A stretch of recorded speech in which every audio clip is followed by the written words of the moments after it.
Hi guys, আসসালামু আলাইকুম। Welcome back to my channel. কেমন আছো তোমরা সবাই?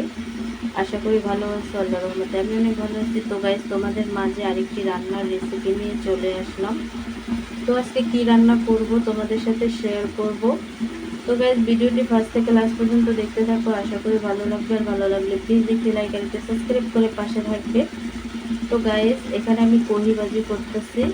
তো কহিটা একেবারে লাল কালার করে ভাজি করব। তো গাইস, কহিটা দেখো, কালারটা কত সুন্দর সবুজ। কালারটা দেখলে কিন্তু অনেকটা ভালো লাগে। কহি কালার একেবারে সবুজ সবুজ কালার হয়েছে। তো গাইস, ভিডিওটি ফার্স্ট থেকে লাস্ট পর্যন্ত দেখতে থাকো। আশা করি ভালো লাগবে। তো গাইস, রান্না করার জন্য এখানে আমি মাছ নিয়ে নিছি 3 রকমের মাছ নিয়ে নিছি। তো মাছগুলোকে খুব ভালোভাবে ধুয়ে আমি মশলা মাখিয়ে রাখছি, ভেজে নেব। তরকারি রান্না করার জন্য এখানে আমি মশলা কষায় নিছি।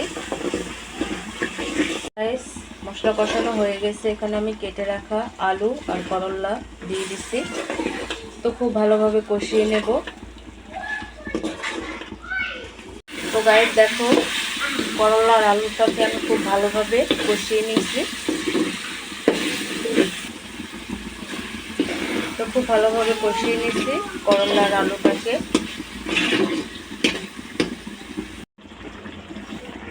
তো গাইস দেখো, তরকারিটা কিন্তু হয়ে গেছে।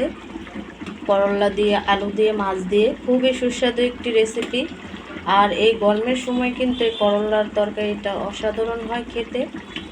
এক কথায় আল্লাহর নিয়ামত, রাখি আপুর যে কমন ডায়লগটা। তো গাইস, আজকে রেসিপিটা কেমন লাগছে অবশ্যই কমেন্টে জানাবে। তো অন্য কোনো রেসিপি নিয়ে তোমাদের মাঝে আবার চলে আসবো। আজকে এই পর্যন্তই। সবাই সুস্থ থাকবে, ভালো থাকবে। আল্লাহ হাফিজ।